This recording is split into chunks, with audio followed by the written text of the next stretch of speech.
know, a lot of people have said to me, so what is your connection with the Gengels? And I just want to take a minute to tell you a little bit about that. I was privileged to actually know Britney. Through circumstances that, you know, we all believe in the universe. Nothing happens just happenstance. Nothing is by coincidence. Everything is for a reason. And Len happened to meet my boss at Channel 5 on a plane, and they started chatting about his daughter who wanted to get into journalism. And my boss said, you got to have her come in. Susan Warnick would love to take her around and show her around. So Britney actually shadowed me at Channel 5. And she was in high school, and she left, and we were all like, wow, that kid is fun. She's smart. That's the next generation we're hoping takes our jobs. And, you know, a couple of years went by, and there was the earthquake in Haiti. And suddenly, that same kid was missing. And in our newsroom, we were all, huh? How can that be? And everybody like you in our newsroom was glued, even though we were on television, we were glued to it. We were glued to the national reports. We were glued to what was going on in Haiti because we were all desperate to find Britney Gengel. And I was on my way to do the 10 o'clock update. I do them every hour. And as I was walking to the studio, somebody from the newsroom yelled, they found Britney. What? They found Britney. Get on the air. They found Britney. ABC is confirming they found Britney. So I go on the air, and they said, just keep talking. We're going to try to get Len on the phone. So I go on the air, and at breaking news, ladies, you know, we're thrilled to be able to report Britney Gengel has been found. She was spotted on a stretcher, and they're saying in my ear, stretch, we're trying to get Len. And they say, okay, Len is on the phone. He's home, he's on the phone. And I'm thrilled to say, and Len Gengel, Britney's father, joins us now on the air. Len, this is unbelievable. And Len and I are celebrating on live television this miracle that they have found Britney. And I get off the air, and my boss says to me, you got to get out to the Gengel house. I mean, because clearly you have this connection, and you got to get out there. Plus, on the air, Len has said to me, so Susan, Britney's coming home, you're going to give her a job? And we're giving her a job. Yes, we have a job. She's got anything she wants. So I got to get out to the house to make good on this. And I walked into the house, and it was just the most wonderful celebration of life that I've ever experienced. The family embraced me. We were all just so thrilled for the same reason. And Len and Cheryl Ann had made plans. They were getting on a flight, a JetBlue flight that afternoon to go for the cheerful reunion. Susan, come with us. I call the station. I'm going to Florida. They say, go to Florida. You have clothes. I got nothing. Go to Florida. We didn't care. Nothing mattered. The only thing that mattered is that we were going to get Britney. And the plane landed. And I saw Cheryl Ann turn on her cell phone. And I don't know what it was, but I saw something in her face. And I thought, something's up. So as we walked out, I said, so where exactly is Britney now, Cheryl Ann? And she said to me, we don't know. And I thought, I don't know. Well, maybe they mean they don't know. Is she in the cab? Is she on a plane, coming home? And hell, they don't know. That doesn't compute. So we're all going to Lynn University, because of course that's where Len and Cheryl Ann were going to get the latest information, and that's where I was going to meet my live crew to do this great story at 11 o'clock. And I was standing there waiting to go on the air, and Cheryl Ann and Len pulled out in an SUV, just 100 feet from where I was standing. 2 minutes, waiting to go on the air with this great news. Britney Gengel found. Len went, and I ran over to the car, and he said, they don't have her. I said, what? He said, I don't know where she is. It wasn't her. Huh? What are you talking about? It wasn't her. They told us. How could it not be her? So I'm trying to, you know, it doesn't compute in my head. It's not making sense. But I got to go back and be on live television, and I can't lie. Ed Harding in the studio in Boston. Susan Warnick now, Lynn University live with breaking news. Susan?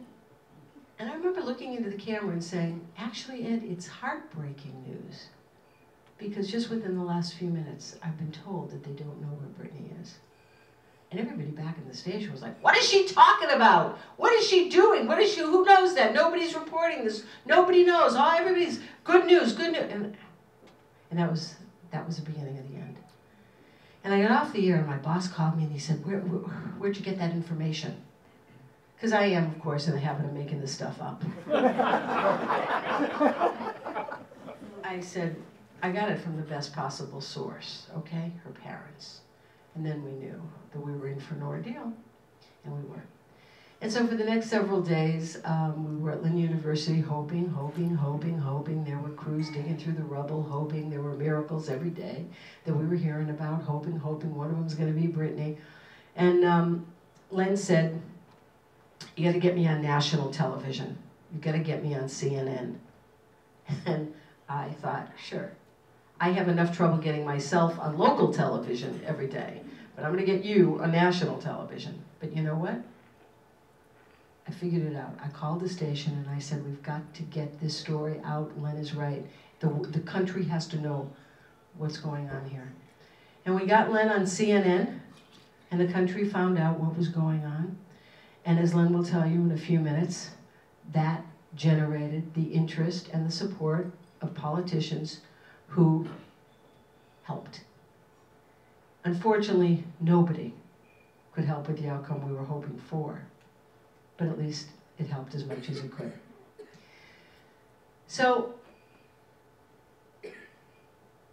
I can't really explain to you the connection that I felt towards Len and Cheryl Ann. But as Cheryl Ann talked about the last text that Britney sent about her experience in Haiti and how the children were so amazing and how she loved the children and how when she graduated from college, she was going to come back and she was going to build an orphanage. I just thought, this kid was just unbelievable. And then her father said, I'm going to build that orphanage. And we all said, yes, you are, Len. You're going to build the orphanage. And then we all turned to each other and go, he's not building an orphanage.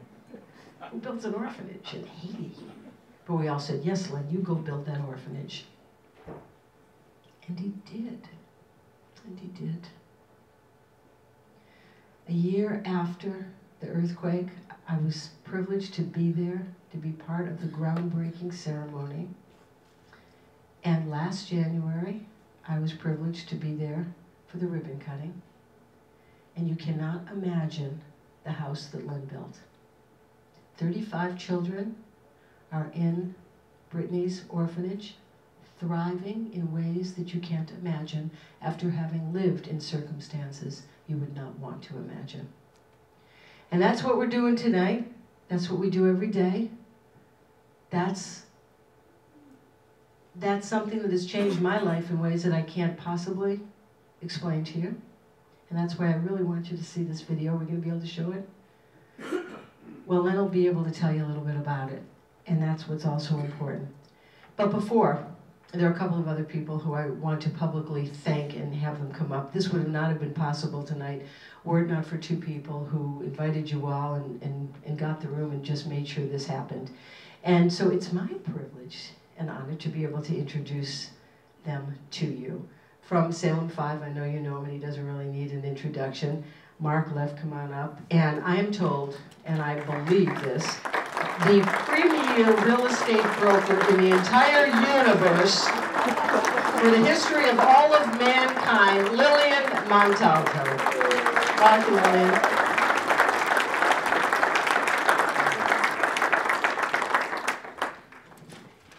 I don't know how to even begin to thank all of you for coming out here tonight, and I'm a little bit choked up after this because I remember everything that Susan just said. I remember the night that she spoke with Len live on television.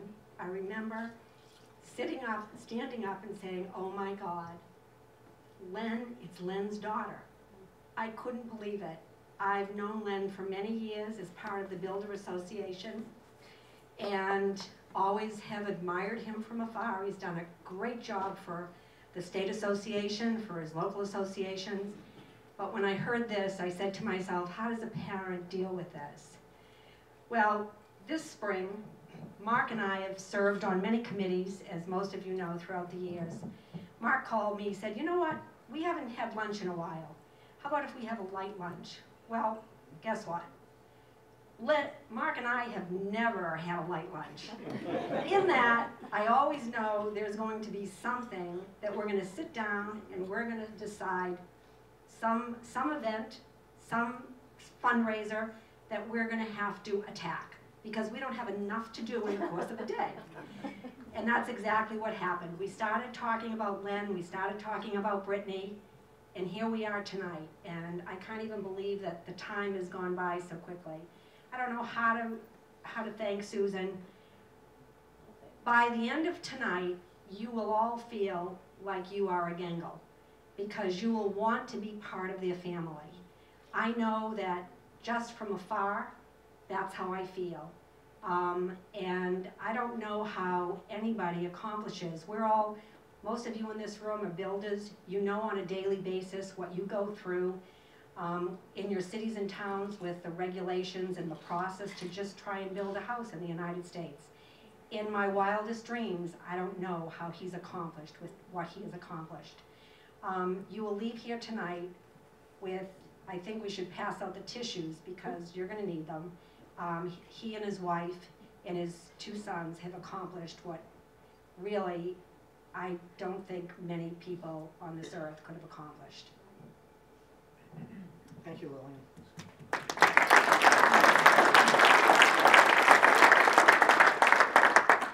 Well, we got to lighten things up here a little bit, and I'm going to take care of a few housekeeping things, and then we're going to get. That wasn't funny? You know, an event like this, to make it successful, and tonight is a very successful evening. It takes momentum. You have to get things going. We had a host committee that was comprised of all the past presidents of the State Home Builders Association and many leaders who may not have been president, but who are absolute leaders in this association. When I made the phone calls, they couldn't wait to sign up for this event. Many of you are here. I'm not going to name every one of you, but having their names associated with this event put this event on the right track. And earlier tonight, and you saw the signs out here, 38 organizations stepped up to sponsor this event. 38 of you.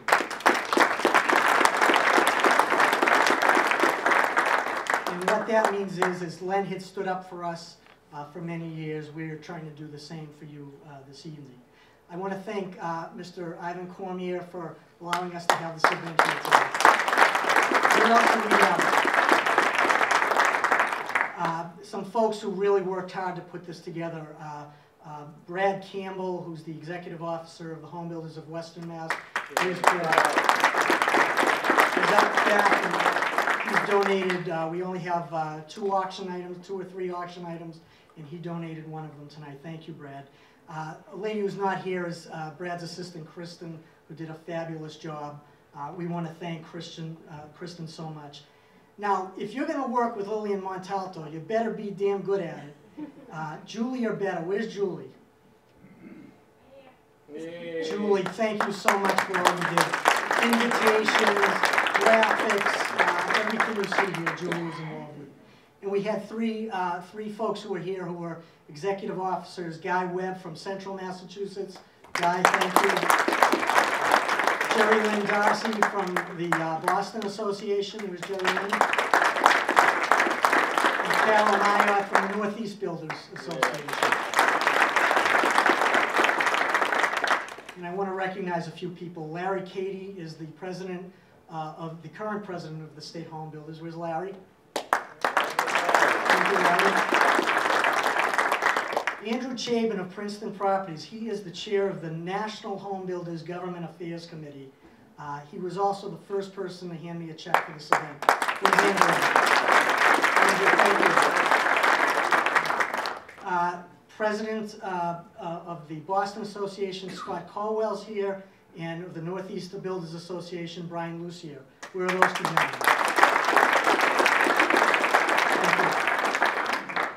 Thank you. One person who's not here who I want to thank, you know, usually politicians, they always got their hands out and they're asking you to donate to their campaigns. Well, there's a gentleman who you should all know if you don't already. His name is Kevin Honan. And a lot of these politicians, they They get committee assignments, but they can't wait to give them up for the next assignment. Kevin Honan has been chair of the Housing Committee for probably been 12, 15 years. And if it wasn't for Kevin Honan, I think it's safe to say, Ben and Patricia, there probably wouldn't be a 40B program in the state. Is that fair? That's right. Okay. Kevin gave $1,000 for his brother's. And lastly, Coach Dania LaForce and the Northeastern ladies basketball team, we're so happy to have you because Dania believes in public service and teaching her athletes that there's life after basketball, and this is an important part of it, is giving for others. So we thank you, and we are very pleased that you're here with us tonight. Thank you.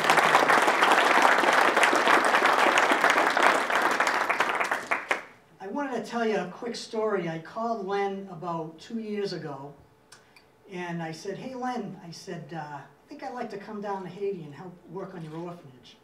So, you know, I've known Len for 17 years, and he's a very street-savvy kind of guy. And, you know, you get to know somebody over 17 years, you get to know what they're thinking. Well, on the other end of the phone was dead silence for about 15 seconds. And I knew what he was thinking. He says, what the hell am I going to do with this banker on a construction site for a week? So he says, oh, Mark, he says, you know, you don't just go to Haiti. He says, you have to get a whole series of shots from malaria, from tetanus, cholera. You can't just come to Haiti, Mark. And so I said to him, geez, I don't like to get shots, Len. Well, let me think about it and I'll get back to you. So he thought he was safe. About a month later, I called him up and I said, well, Len, I got the shots. What do we do next? And that began a journey for me to Haiti, which was transformational in many ways. I'm not going to tell you about that because he's going to show you. But when you watch Len up here doing his thing, I'd like you to have some visions of him in Haiti. I want you to think of Len driving up the hill to be like Brit. You'll see this beautiful hill. And dozens and dozens of kids following his truck as he stops to pass out Tootsie Pops. Because every trip he makes down there, he buys 3 bags of Tootsie Pops for the kids. They don't have that down in Haiti. But these kids are just flocking around him. I want you to think of Len at a job meeting with his 75 Haitians, and Len probably to this day doesn't speak 10 words of Creole, but they all listen because they call him Big Boss Len. And they all respect Len because he's given them something that 50% of the folks down in Haiti don't have, and that's work and that's a living. And when he had those job meetings through an interpreter, you could tell the respect that they had for him there. When Len's up here, I want you to think about Len diverting resources from this orphanage to build 2 homes. And there were 2 homes for some of his senior workers, Haitian workers there. Workers who lost their homes to arson for no reason, lost their homes. And Len said, we're going to build them, not just homes, but earthquake-proof homes. And he built them homes. And I want you to think of Len going out in the middle of the day in the heat to bring peanut butter crackers and refreshments to a gentleman who was, I believe, blind and deaf. And he sat on a pile of rocks under a canopy. And this man, what he did for a living was he crushed stone with his hands. And that was stone that Len Gengel bought from him when he was in Haiti, building this orphanage, so that this man too would have some hope for the future. There's not a whole lot of hope in Haiti, but there is some now, and you're going to see it today. I want to give this back to you, but I want you to think about Len in his element in Haiti.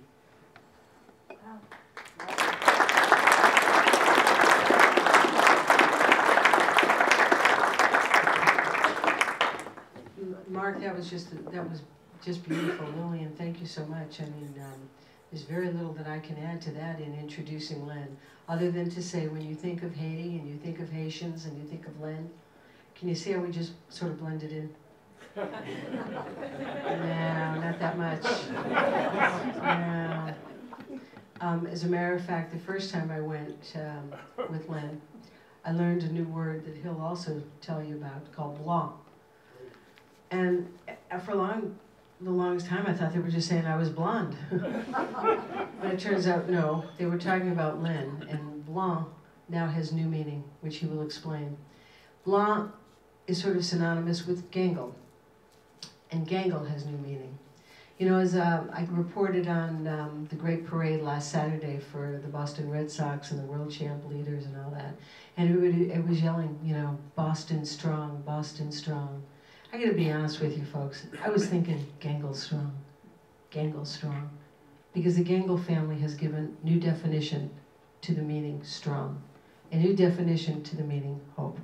It is my honor always to be the person who introduces the amazing Lynn Gengel.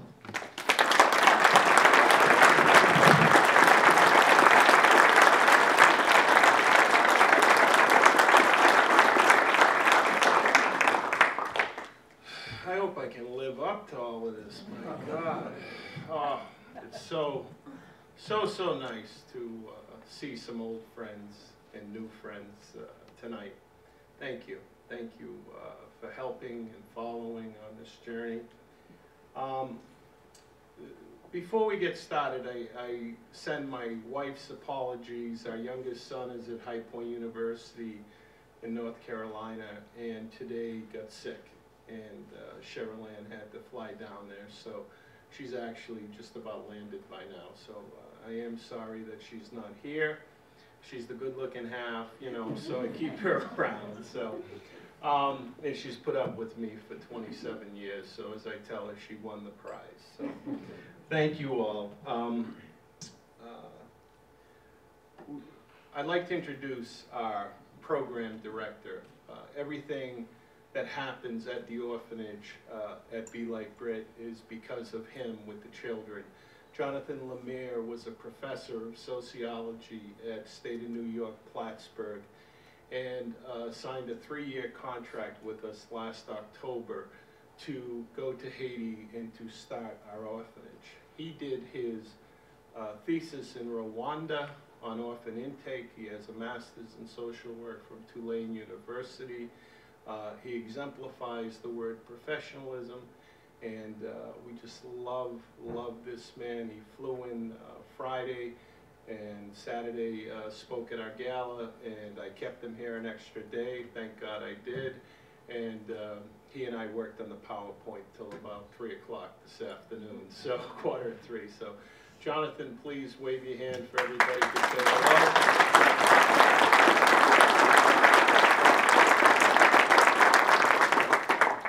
I have a couple words in Creole for you. Parle Creole piti piti, but merci en pile, and that is thank you so much. It means so much to us to have you here to support the children of Haiti, and that's what we're doing. For I'm very clear, Cheryl Ann and I do not take a salary at Be Like Brit.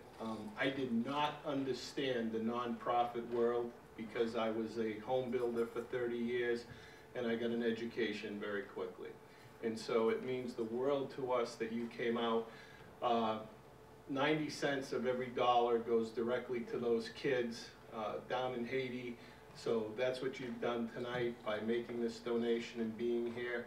And so it truly means the world to these children. So Jonathan privately can talk to you and share with you what we're doing in Haiti and what we're doing in children. Just so you know, his job is orphan intake, and that's his specialty. So as a home builder, you know, I had 5 production sheets for that whole total quality management building.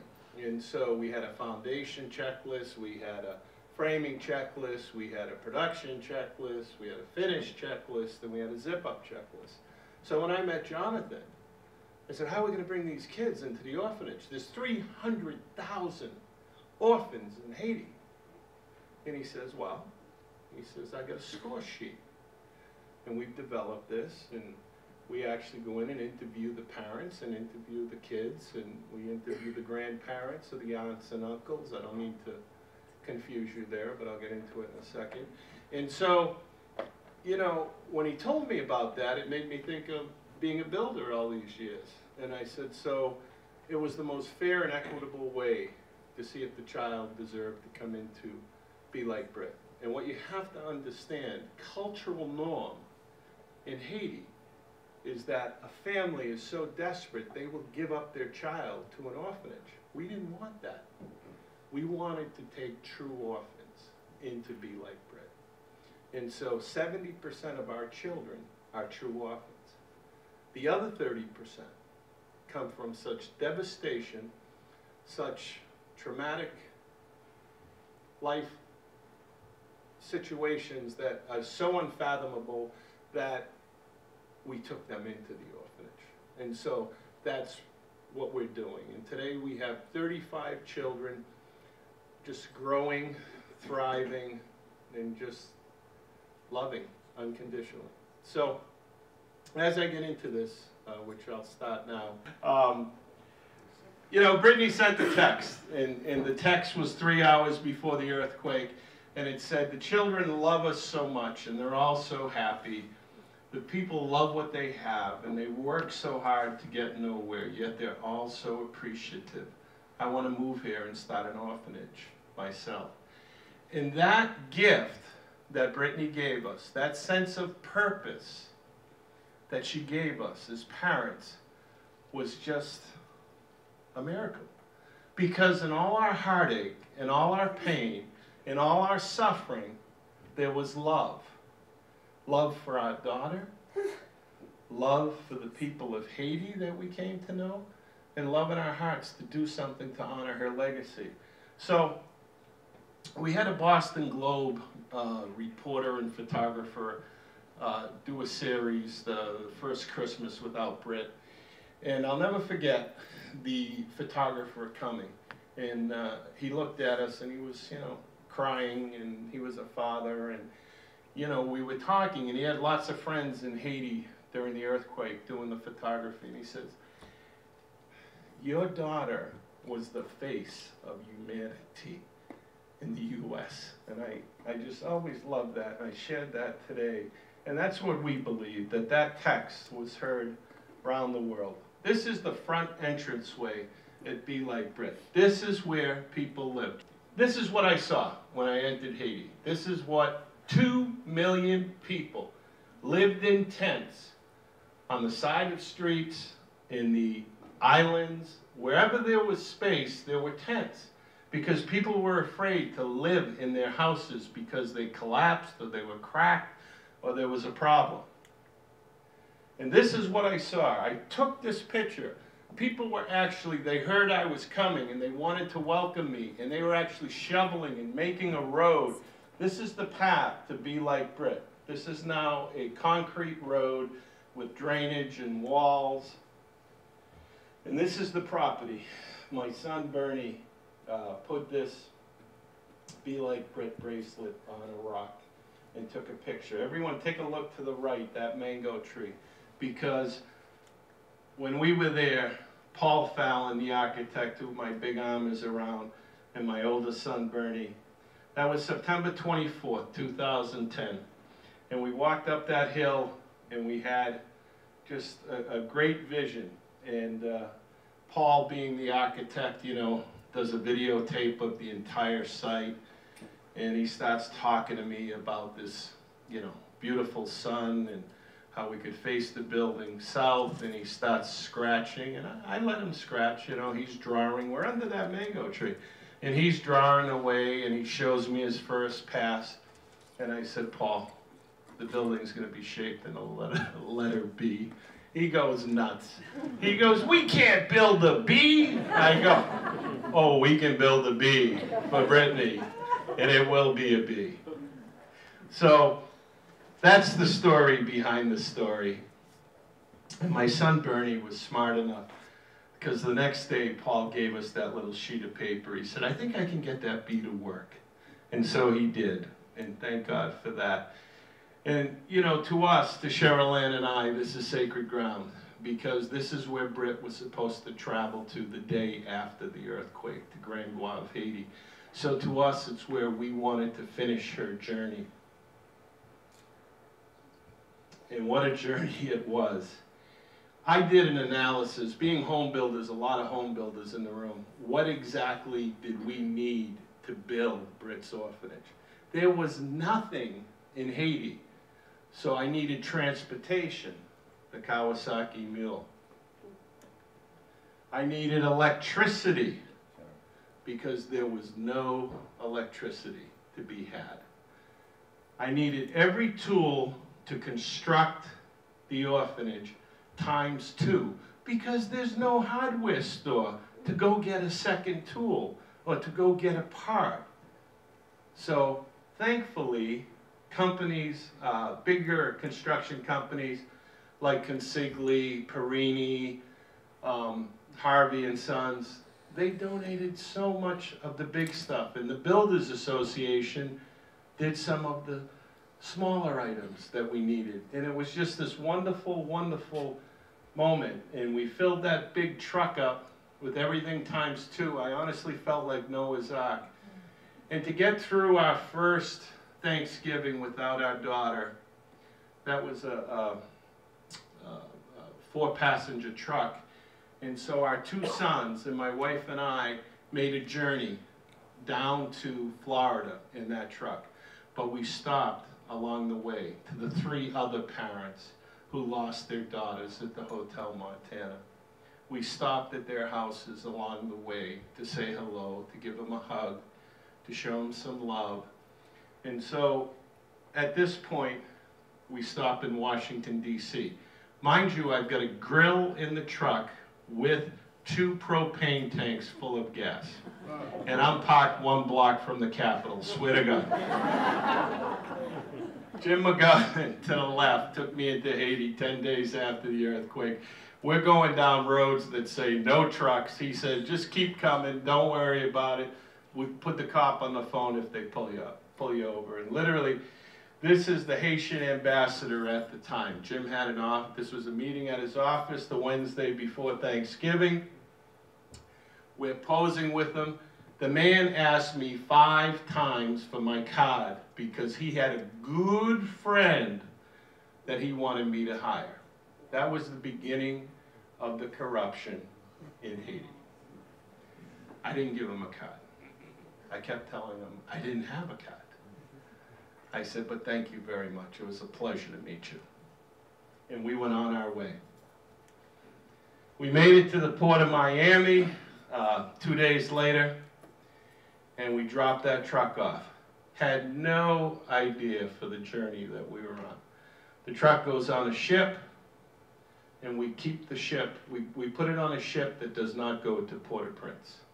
It was the greatest way we ever came up with, and that's Pastor Lex Edney, who I work with in Haiti, who said, we're going to put it in trucks, and we're going to ship the trucks over here to a town that will remain nameless, and I can get the truck out very quickly. And he was a man of his word. He was the greatest facilitator I ever met. So on December 22nd, the man to the right is a Haitian American, was sworn in literally on the 20th of December as an American citizen after 5 years of living in Athol, Massachusetts. And he came down, and he too signed a 5-year contract, 2 years to build the building, 3 years to be our Haitian director. And Gama Pereson, I came to just love and admire as a human being, and taught me so much about the Haitian culture.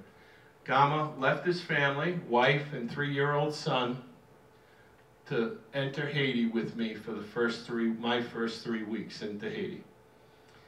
The guy to his left, or his right, excuse me, is Paul Fallon and his team, Kim and Josh, who worked on the plan. And we are literally going to the plane to head to Fort Lauderdale, and then into Haiti. And there we are, Christmas Day. You see, in Haiti, they don't celebrate Christmas. They celebrate it the night before. There's no gifts to give out. So their holiday is really the night before. So we worked that first Christmas in Haiti. And this is the entranceway to Be Like Brit. Those tents that you saw, this is a Haitian version of a box culvert. We had to build that first to get up the mountain. There was rebar, there was concrete, but there was no form work. It was all stone. So I knew I was in trouble at that point. And we rented a bulldozer. What do you think of that, Larry Kelly? A bulldozer. We had, without a word of embellishment, we had between 100 and 125 people every day just sit on that mountain and watch that bulldozer go back and forth, because they had never seen one on the mountain. They'd never seen one before. So I had an equipment company for 17 years, and the kid that had been with me literally for 17 years, Chris Duke, started. Duke came down and ran the bulldozer for me for a week, and he actually flew out with us, Susan, right? On our first trip out. So it was amazing to have a bulldozer there, and it was just so comical, and I could go on and on and on, and this was the most important room in the house, because Paul Fallon, the architect, came down with his beautiful daughter Abby and her boyfriend Colin, and they came down, and Paul said, "What can I do for you?" I had to bring the plywood for the latrine. There was no plywood we could find in Haiti. I had to bring the toilet seat for the latrine. There was nothing. I mean, that's how basic it is. So you know, 4 million people live in Port-au-Prince. At the time we were doing this, there were 6 million. There is no public water. There is no public sewer. Just think about that for a minute. That's the reality of Haiti. And as you can see, the site is taking shape. We were trying to stay away from that beautiful mango tree, which symbolizes life. That's the fruit of Haiti. And so we designed the bee right around it. This was my beautiful, does it look familiar, Susan? Let me show you where Susan Warnick stayed. Right up here. This is where Susan, I got her a luxury suite at the guest house.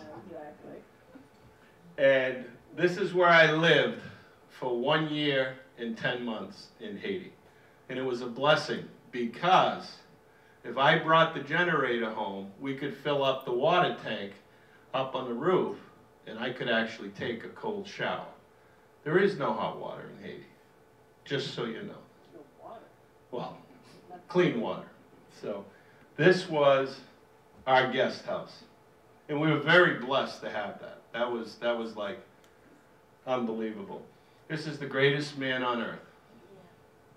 Pastor Lexington Edme, who I love and admire and will eternally be grateful for. He is our Haitian representative. An American cannot own land in Haiti. You have to own it with the Haitian. And I didn't understand that at first. I did not understand that. And I was like, why?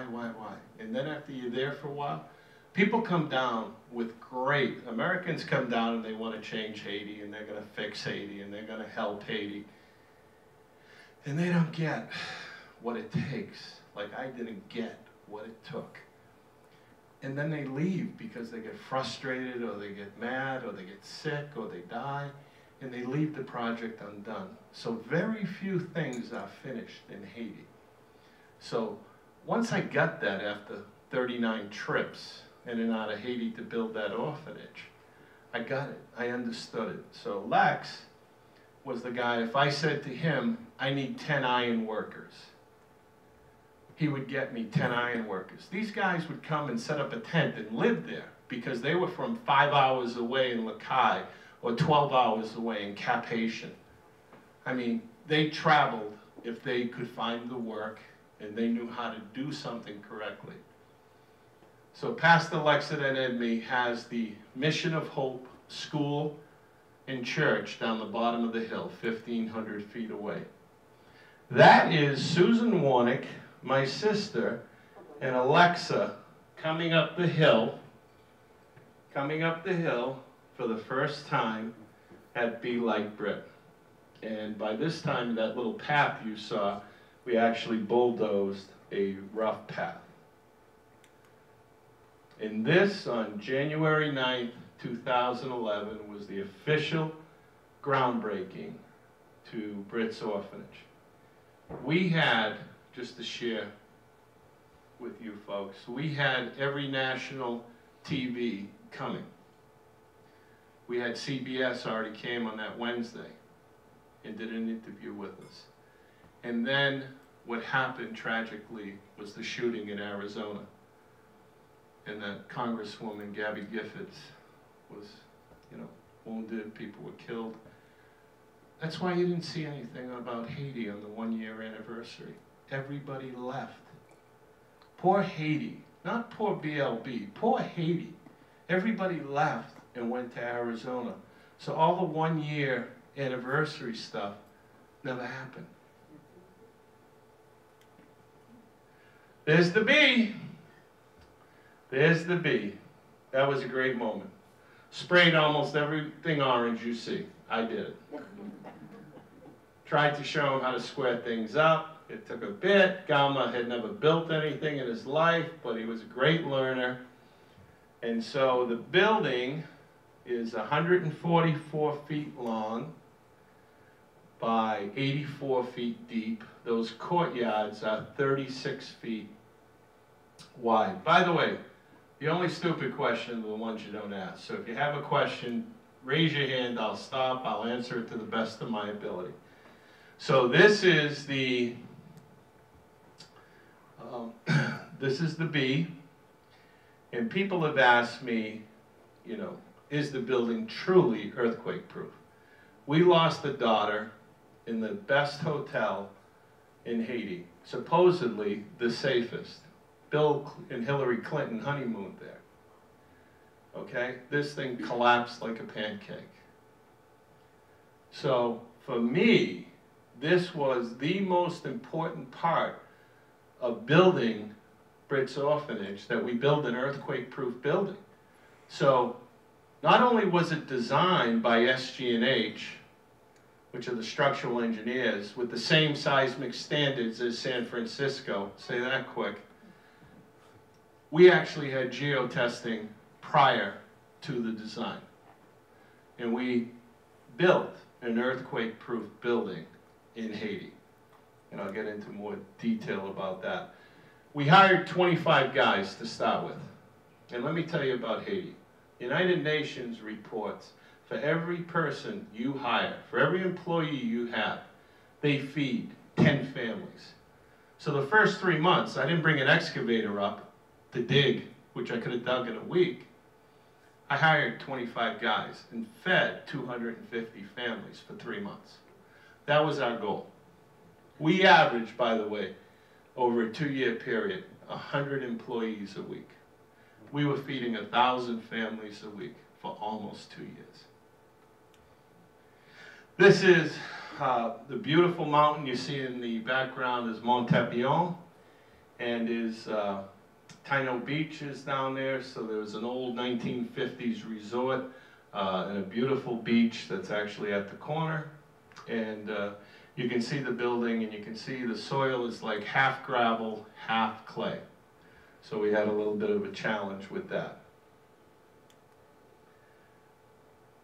And we were digging the footings.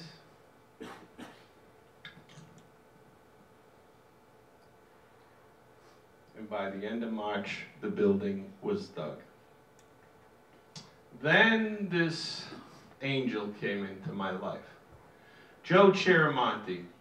And Joe was a gruff Italian guy who just loved the cement and loved the mortar work, and just showed up and called my wife at the office and said, I want to go to Haiti and help your husband. Thanks to Susan Warnick and keeping the story out there. And this guy, on his own dime, made 6 trips in and out of Haiti. And he took 25 iron workers, 20 masons, and he just sent them to his school. And he just took them to school every day from sunrise to sunset, and just worked them and taught them and showed them, because in Haiti, those of you that know anything about block, the normal joint size is about 1.25 inches. That's another reason why the country fell apart. So he was teaching what a 3/8 joint was. So this is Joe, God bless him, just one of our heroes at Be Like Brit. And this is a board of directors meeting. There it is, 6 of us. My sister Chris, who was a child psychologist for 40 years. I have 6 older sisters and 1 older brother. And Chrissy raised me, as any of you I talked to some folks from big families today. Chrissy and I, very, very close, born the same day but 10 years apart. And so she was in charge of what we call the program committee, which I'll get into in a little bit. And the guy with the white hair to the left, he was our nonprofit advisor. Our 2 sons went to a private high school for kids with ADHD. And believe it or not, a builder's kid with ADHD. Do you believe that? And my wife's sister, who is a finance specialist at Avid Technologies, and our oldest son, Bernie. So that's the board of directors.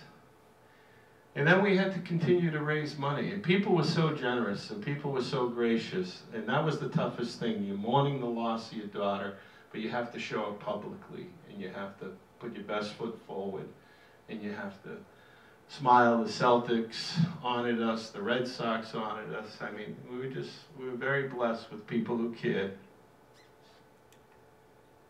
And this is SG&H, Structural Engineering of Waltham. Joe's there. Brian and John were the engineers that helped us. And Lex and Renee were up. And Lex was about ready to start his school, because one of the things we were doing besides building our building for the orphanage is we were actually building the school, or helping build, overseeing, I should use the word overseeing, the school that was being built by the same architects, same structural engineers that our children at Be Like Brit will be going to school to one day. So that was that meeting, and that's SG&H, who donated all pro bono, all of their work.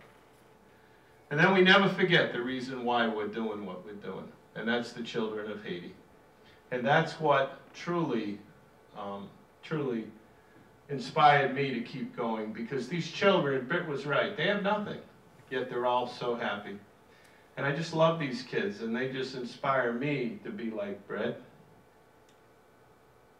And then we had our USA director, Kristen Hervey, and Gama Perrison, putting some blocks on. And it was kind of an amazing day for us, because it was the first time that the 2 of them were together in Haiti. And so that was the big event for us. Kristen she is our full-time director. She has a master's from Brandeis University in nonprofit management, and just does an incredible, phenomenal job for us at Be Like Brit. There's a few wise men in this room, and ladies, and one of them told me once, put good people around you and good things will happen. We had to start a block factory, because you couldn't buy earthquake-proof block in Haiti. So we had to get a mold machine, and we had to get mold for a 2-hole block made. And then by the grace of God again, a gentleman lost his job, which was terrible for him. But he called me up, he said, I want to give you a couple weeks in Haiti. And he was an engineer. I said, great, you can get the block factory running. Because if you look to the left, you'll see the blue tops. Those are the blocks that are covered. We would use a potato sack to keep them wet, and then covered for 5 days. Then we could put them out in the sun.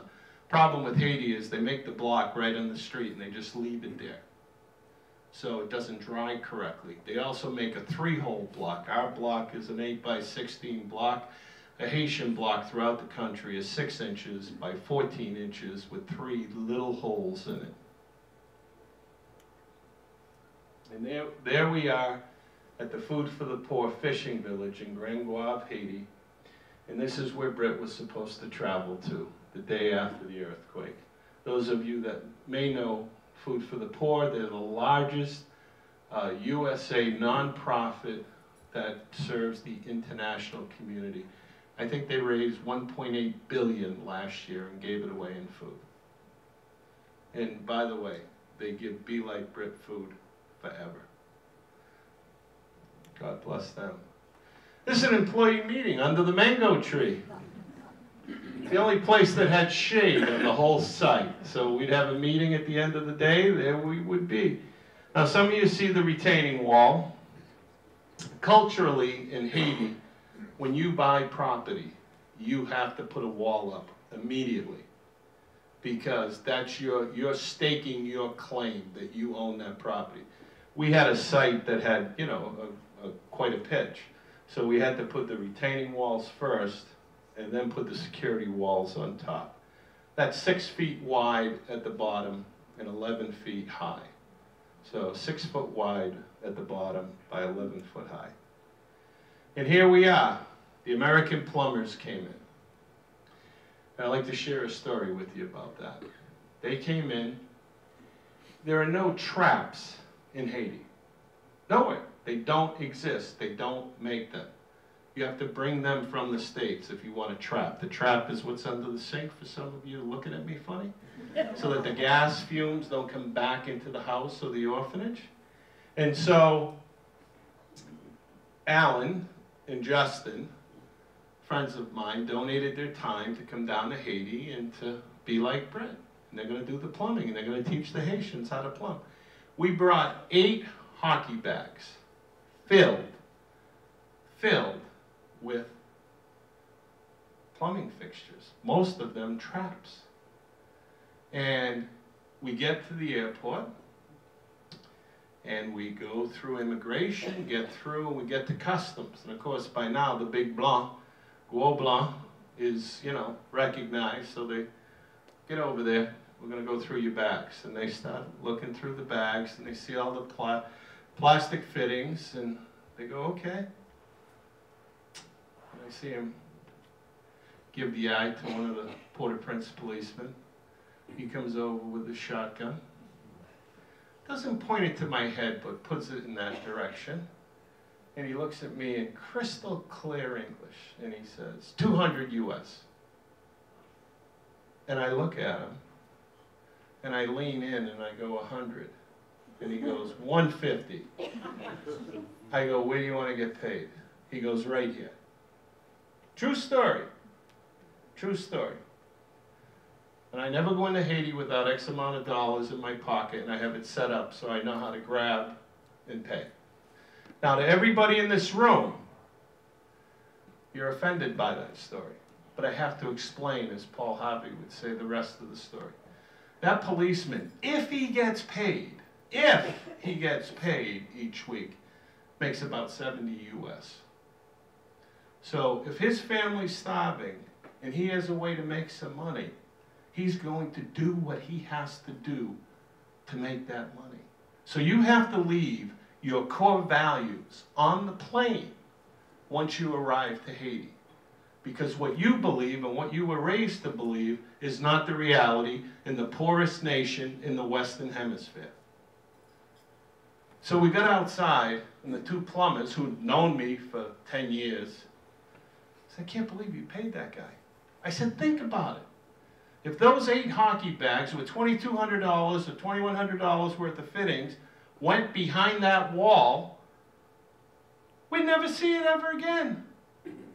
I said, 150 bucks was cheap. I would have won 500. True story. True. So the plumbers came, Jackson, Haitian plumber, and Gerard, another Haitian plumber. To this day, Jackson is still with us and is a full-time employee at Be Like Brit. Because children learning how to use a toilet, as Jonathan will tell you, is a fun game of putting things in the toilets. And then the electrician came, and the civil engineer came, and of course we were talking Title V in Haiti. Here we go. But guess who did the perk test? Did my own perk in Haiti. Everybody's looking around. What's Boss Len doing? I mean, true. I did the perk test. 2-minute perks. Loved it. I said, oh, we can design this. This was simple. Yeah, Mo Finley and our electrician, John Picard, dear friend of mine, oversaw all the electrical. And Mark talked about building homes on the mountain, so I don't even have to, it's too hard for me to tell that story. But these are the families that we're helping at Be Like Brit. When you make that donation tonight, that is who you helped. It's not just the orphanage.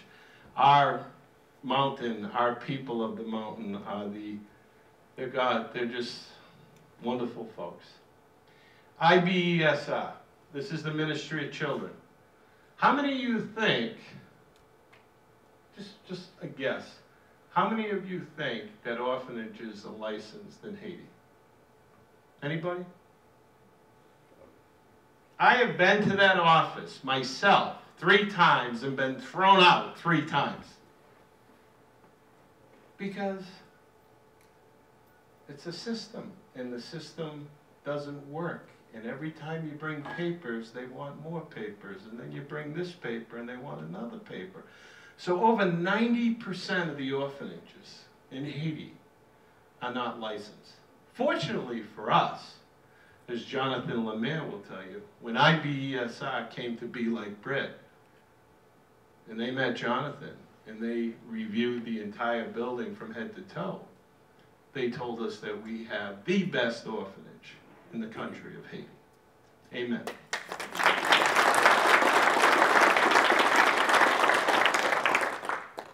So now we're just going through construction, November 17th, and this is just a photo montage of how we built Brit's orphanage.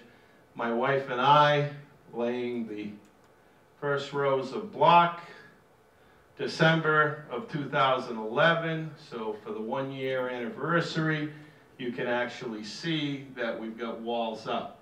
Let me explain to you the concept of building a concrete building, those of you that have never built one. It's a post, this is how I wrap my arms around it.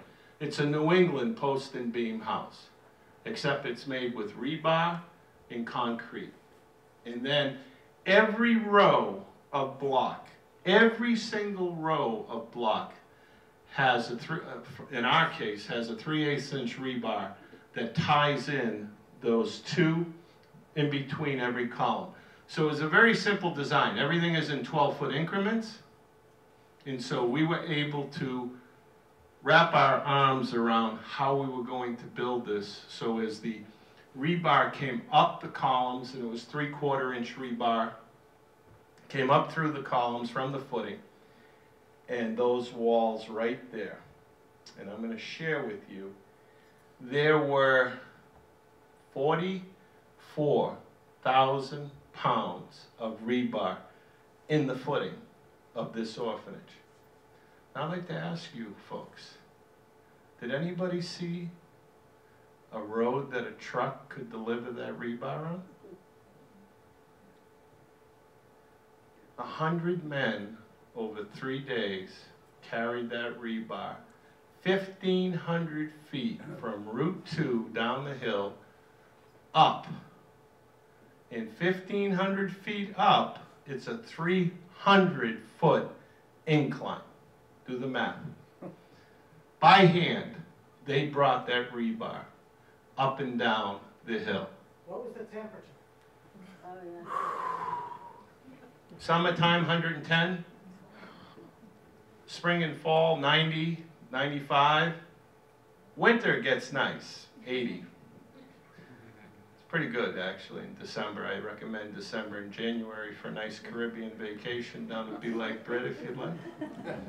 But that, I just want to share with you, 44,000 pounds of rebar, just in the footing. And this is the 1-year anniversary. My nephew Ross, who spent the first 3 weeks in Haiti with us, Gama, myself, my oldest son Bernie, a few of the mountain kids. And we just realized, because Ross had brought a group in to build one of those houses that you saw on the mountain. And Ross, I said, oh my God, we got to get a picture. It was 1 year ago, this week, that we entered Haiti. So that was monumental for us. And you can see that the walls and everything is taking shape. This is January 2012. We actually used this picture because of the cool clouds right there. And that was amazing. And by this time, thank God, we could buy plywood in Haiti. So we were able to actually buy, and if anyone's curious of price, 3/4 inch plywood, $42 a sheet, US. What do we pay here now? I don't even know what we pay anymore, 24, 25? So it was like 42. And then you can see the rebar in February taking shape. All of that blue tube was donated by Granite City Electric. All of those blue tubes that you see in the rebar, everything was donated by Granite City Electric. All the wire, everything. And here we are pouring the first floor ceiling or second floor floor. And that was pretty amazing. You could see the B by March. And then the walls started on the second floor in April. May, we're moving to the framing of the second floor ceiling. I love that picture to the right. You can actually see the B, and there it was. And that was an amazing, amazing moment for us. And over July 4th, we were told, by this time there were 2 pump trucks in Haiti. We had one of them. And there was a cement truck. Cemex is actually in Port-au-Prince. And they were going to bring 5 trucks from the Dominican. They had 10 in Haiti. We were going to pour this in 24 hours. The 15 trucks, because it's 2 hours each way from Port-au-Prince, okay?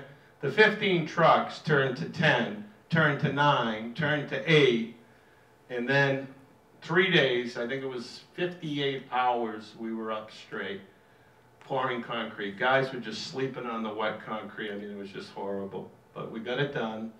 We didn't have any joint problems. Everything was poured in one pour. It was just continuous. So my son and I had a monumental day there. I made all the guys that work on the job to come up to the roof. And I wanted them all to see what they accomplished.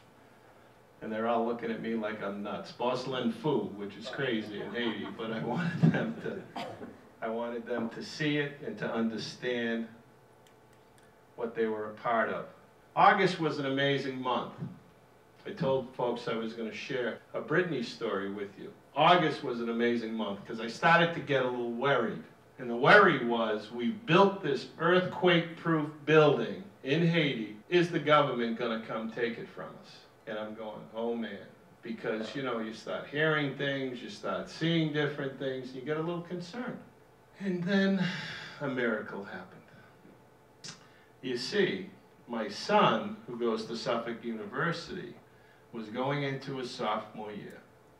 And his roommate lost his scholarship and could not go to Suffolk again. So my son calls that August and says, I want so-and-so as my roommate. They said, no, we've already assigned somebody. So my son's mad, he's a sophomore. Come on, you know, I can pick my, you know, Bernie, just go with it. On Labor Day weekend, when we dropped our son off at Suffolk University, and this goes under the can't make this stuff up. What are the odds that the president that was just elected in Haiti, that his son would pick Boston to go to school? Out of all the countries in the world, out of all the cities in the world, what are the odds that the president's son would pick Boston? 1,000,000 to 1. And then, what are the odds that he'd pick Suffolk University? Then what are the odds when we drop our son off, Labor Day weekend, the president of Haiti's son, Sandro Michel Martelly Jr., is my son's roommate? True story. True story. It's a Britney story. I never worried about the government after that. So September was a great month. You actually see the yellow on the building. October, it's looking like it's done. And then the logistical nightmare started, because then it was, oh my God, we're going to have a dedication in January. And we get 70 people that sign up from Brit's friends, grammar school, high school, college.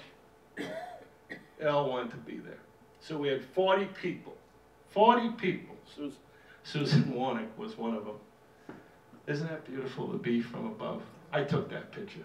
I was in that helicopter. One of the greatest moments of my life. And we took 70 people. Oh, I'm sorry, I jumped ahead. Someone was asking about the road. This is how we build a road in Haiti. This is the road to be like Brit. 2 portable cement mixers, 75 guys, hoofing buckets of stone, cement, and concrete, and we'd bring barrels of water down. That is how we built a 1,500-foot road up to be like Brit. There she is today, in front of Brit's orphanage. Program director, Jonathan Lemire. I don't have to say anymore, I already did. You can see the love that these children have for him. And here we are, January 21st, 2013. On Britney's 23rd birthday, our first child came in to be like Brit. Kervins, Shasha, is his nickname. And Cheryl Ann and I looked at that little boy and looked into his eyes, and you can only imagine what we felt. 3 years ago, almost to the day, we had a text from our daughter. And this little boy came in to be like Brit. His father was killed in the earthquake. His mother died of a medical condition. I leaned down and I said to him, "Come on, ye," which is, "How are you?" And he looked at me and his first words to me were, not making this up, true story, Grand goo, I'm hungry, I'm hungry. And Cheryl Ann ran and got him crackers. We gave him a little cracker and water and knew it was love at first sight. And just, Jonathan spent about, what, a week and a half with him, Jonathan, without any other children. So let's just say Jonathan has a little bond with Shasha. So that was a blessing. And I'm sorry, somehow that got screwed up. But January 5th, someone was asking me earlier, January 5th, 70 people, 40 from Boston, 15 from New York, 15 from Miami, all converged onto Port-au-Prince, Haiti. And it was an amazing feat to take 70 people in a bus and 2 vans with six Port-au-Prince policemen and 2 embassy guards, because we had a U.S. congressman with us, to go to the dedication at Be Like Brit. And the proud moment there is we are an ecumenical orphanage. And what that means is we encompass all faiths. And so Catholic, Protestant, evangelical, they're all on that altar with us. And that was one of the proudest moments of my life in Haiti, the day of that dedication. Faith is so strong in Haiti. You can see little Myrna thanking God for the food she's about to receive. Jonathan took that picture, and I think it's one of the most powerful pictures that exemplifies the Haitian faith, and it's just amazing. And the little story behind the story is Susan's friend, Dr. Bruce Price, actually sponsors her because Susan's mother, who's how old, Susan? 98 and a half. 98 and a half is named Myrna. And there's Boston Strong for you, right there. One of our missionaries brought down for Nashker, and Steve with a double E, as he is known, some Boston Red Sox hats. So that was pretty cool stuff.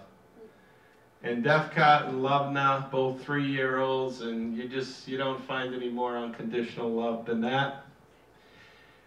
And many people ask us, you know, are you an adoptive orphanage? And the answer is no. Our mission is very, very clear at Be Like Brit. We were to build an orphanage where children can grow, learn, and thrive. We give them 5 things: unconditional love, the best education we can afford, a strong faith in God, a bed to sleep in the agreement that we will never lay a hand on these children. And that is what we're doing at Be Like Brit. And our goal for Alexander and Wenley right there is to raise the next generation of leaders.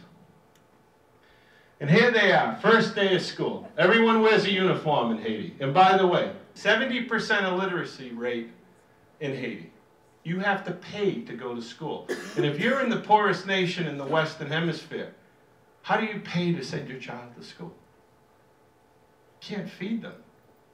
How are you going to school them? So these kids want to go to school. They are so proud to put that uniform on and go to school. We have an 1,150 square foot medical clinic at Be Like Brit. We actually do telemedicine. There it is. We actually have broadband technology this year at Be Like Brit, thanks to a little town in Kenton, Ohio, who have raised $10,000. The junior high raised $10,000, and they actually ran cable from Miami through all the islands in the Caribbean and 2 Port-au-Prince, and they microwaved the broadband. So we actually Skype with our kids. We parent from 1,500 miles away. It's awesome. We actually love it. And this is the medical clinic. It's staffed by Dr. Greg Ciatone, who's a world-renowned author on disaster relief medicine. He's a professor at Harvard University and an ER doc at BI. He was the first federal response team on 9/11. Many people ask how many employees to run the orphanage. 47. 47 Haitian workers and 1 American. He's in the back of the room. This is what we do. Our life is about hockey bags. And Cheryl Ann's wish list can be found at Be Like Brit. If you feel like you want to donate something to Be Like Brit that goes directly to the children, we bring it in hockey bags. Nobody goes to Haiti without a hockey bag filled. You become a missionary at Be Like Brit and you go into Haiti, you're not allowed to bring luggage. You bring a carry-on and a knapsack, and we deliver hockey bags at 5 in the morning to Logan so that you just check right in with your hockey bag filled, and that's how we get things to Haiti. This is one of the greatest moments for me. In June of 2012, we drove a truck down to Miami, my boys and I, and these 2 little boys are known as the Love Brothers, Mac and Love and Chris Love. Mac and Love in Creole is making love, and Chris Love in Creole is Christ love. And these 2 little boys were not orphans, excuse me. 2 little boys came from such abject poverty that they were living next to a river with their mother under a bridge, or I wouldn't call it a bridge, but, and Pastor Lex took them in, and I just came to love these little boys, and so we built them a house up on the hill. And so my 2 boys, as we showed up, it was just so ironic that the Love Brothers each ran to each boy, and I turned around and snapped that picture. I could probably write a whole book about what that means to me, those 4 boys in that photo. And here are my bride and I with 4 of our boys who are just, we're not supposed to have favorites, but these are our favorites. And Darwin's, Kervins, and Dochly. They're just characters, and we love them. And we were shooting a documentary the last time in Haiti, and the boys just jumped on our laps. And so this is my favorite picture. 35 boys and girls living, loving, thriving at Be Like Brit. That's it. That's the end of it. That's the outcome of 2 years of my life, building Brit's orphanage, that is the benefit for me. And you can see that those smiles or faces are real, and we're making a difference in Haiti, and we're truly falling in love with the people and children. They call me now Poppy Len instead of Boss Len, and they call Cheryl Ann Madam Poppy Len. So that's a cultural norm in Haiti. So thank you all, and I just want to say thank you. Questions? Anybody have any questions? Yes, sir. How'd you get the steel in there, then? I meant to say that. All steel and cement came from the Dominican Republic on trailer trucks. And so that's what we would do. What I didn't talk about, I'll be right to you, Andrew. What I didn't talk about is when we were bringing that rebar up the road, we had to have guards along the whole way. Things you don't think about. We had to have, the best advice I got from Robin Mafood, who founded Food for the Poor. He said, in Haiti, you need a supervisor to supervise the supervisors. Yes, Andrew? Glenn, question. It's incredible what you were able to accomplish. That's obvious. And the capital, I know, came from an awful lot of folks. But my concern would be the operating funds. What's it going to take year over year over year to keep this going without the initial capital investment? Boy, what a great question. How much money do you have in your checking account? All right, we're a nonprofit. It's public information. I'll tell you everything you want to know financially. It's a very good question. It cost $2 million to build Brit's orphanage. I had a retirement home, my dream home, that I built on Ossipee Lake up in New Hampshire. And I sold that home to finish Brit's orphanage. And I love to say to my wife, well, we might not have the home on the lake, but we've got a beautiful vacation home in the Caribbean. We raised $1.6 million by grassroots donations. No money from government, foundations, just people like you, people in this room that saw that they wanted to make a donation, and that's what we did. As far as operating costs, the projected operating costs right now when we bring 66 children, and that's what I didn't get into, somehow I missed that. The building is very symbolic. 33 boys and 33 girls, symbolizing the 33 days that Brit was missing in the rubble at the Hotel Montana. It has 6 missionary rooms, which we call Brittionary rooms. Those 6 rooms house four people each, but they're both, the 6 rooms are symbolic of the 2 professors and 4 students that were killed from Lynn University at the Hotel Montana. The operation budget is $50,000 a month. So whether we raise it or not, that is due, just like a business, every single month. That's why I was alluding to earlier, the nonprofit world is a new world for me. But we've been very blessed. The book that you're all going to receive on the way out, or when the Northeastern girls get them and hand them to you, the book is done extremely well. It's at a second printing. 100% of that proceeds goes to Brit's orphanage. As I said earlier, Cheryl Ann and I do not take a salary, so it's just a matter of paying for the staff that we have, the overhead we have, and the most expensive thing in Haiti, believe it or not, is electricity. And so we only got part-time power. It's a third world country. You might get it 6, 8, 10 hours a week. Those of you from the Boston area might know FM Generator in Canton. They donated a 60,000 watt diesel generator. So we actually have diesel backup. But what we really need, and I never ask, and I'm not asking you, but when you go home tonight and you lay in your bed and you think about what we accomplished in Haiti, what we need to be like Brit is solar panels. Okay? We designed this building, we've run the pipe, we've got everything ready for 60 solar panels on the roof. We haven't been able to raise the money because we need to fund the operating budget. So we haven't been able to raise the money for the solar panels. But let me tell you what we did raise here tonight. We have, in the middle of the B, we have a library/media room that was just open to the weather. Because of all of you tonight, metal walls are being fabricated with 3 sliding windows in each wall. In St. John's High School in Shrewsbury, Mass. donated 35 computers to us.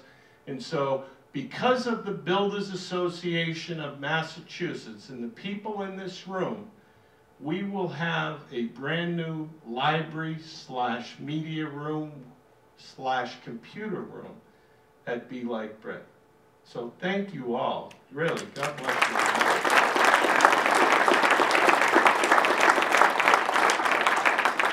So anyone that has any connection with solar, talk to me after, please. Yes, ma'am. How much would the solar panels cost? In Haiti, a solar panel is about $400. And you need how many? We need 60. Need 60. Yes, ma'am. Did I understand you correctly that none of these children are available to be adopted out? Correct. Correct. We're raising these children as if they are our own. They will be part of Be Like Brit forever.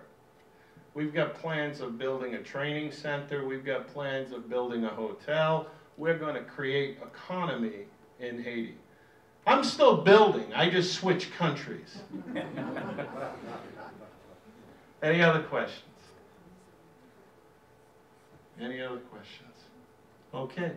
Susan, let's turn it over to you. Thank you all. God bless you. That was great, Lynn. Just to follow up on Lynn's response to your question about adopting at the orphanage, there is a way to adopt at the orphanage, and it is by sponsoring a child. And even though the child does not come live in your home, the child comes and lives in your heart. And you visit the child online, you Skype with the child, and have many opportunities to be a true parent to the child. There are many opportunities to do that, and there are many different levels. $4,800 is what it costs for a full sponsorship of a child. But there are other ways to do it for as little as $33 a week, ladies and gentlemen. A month. A month, $33 a month, $400 a year. So please keep that in mind if any of you are thinking about, we say sponsoring, but we're happy to say adopt a child. And there are so many different ways that you can participate, and that's the beauty of it. There is no participation that's too small. There's no donation that's too small. All of these beautiful children are wearing clothes that were donated. You know, I mean, every single thing that you see, and Len talks about, you know, the electrical supplies and Granite State Electric, I mean, all donated, all people who gave of their hearts and their souls and their time and their money. And I'm just thrilled to say that Jonathan handed me a note that you all raised $33,000 tonight so far. I mean, that's remarkable, that's what it's really about. That's what it's about. It's about us all working together as a community. We have a couple of auction items. Excellent. Thank you so much. Thank you, thank you, thank you, thank you. You can talk to either Lillian or Mark, and we'll make sure that you get the tours. And you all have your books. Len is happy to sign the books for you for another. Oh, you've already signed the books. You know, I said, for another $100 they can get them signed. Will you ever start listening to me? Ladies and gentlemen, you know I love you, Len loves you, we love the Gengel family, all of us, we all come together as a community. And thank you for coming tonight. My wife and I don't select the orphans. Jonathan does, you know, who has a master's degree in international social work. And so there's a lot of vetting that goes on with talking to ministers and priests and leaders of the villages that these children come from. So, and then we do home visits 24 hours later and talk to neighbors and make sure it's a true orphan. So it's one of the challenges, but as I said, 70% of our children are true orphans, 30% come from such abject poverty that we need to take them in. With the book that you guys wrote, how did you come up with that? I mean, it's such a good idea to really show your emotion, be able to explain everything in a book. Well, it was just a journey. I mean, you know, to lose your daughter twice in 48 hours is just unfathomable. And so my wife and I felt we needed to document this journey, and 33 days of fighting and trying to get our daughter recovered and home, and we were very blessed that we were able to accomplish that. And we're hoping Heartache and Hope in Haiti will inspire people to be like Brit. We promise them they'll laugh out loud, they'll cry out loud, but hopefully be inspired to be like Brit. I was president of Greater Worcester Habitat for Humanity, so she had worked on projects like that. We had built a pool house for the town that she grew up in, so we did like an old-fashioned barn raising. So yes, every year we did a community project, building a rail trail, so that was just part of her nature. But internationally, to go on this trip was a huge undertaking on her part, and took a great amount of courage to go into the poorest nation in the Western Hemisphere. So we're very proud of our daughter for wanting to do that and wanting to help the poorest of the poor. For this group of home builders to come out and raise $33,000. We're so blessed with Lillian Montalto and Mark Leff of Salem 5, and we're just blessed that these people won't care enough that they want to get involved. And again, the money doesn't go to us. My wife and I don't take a salary. It goes to the children of Haiti.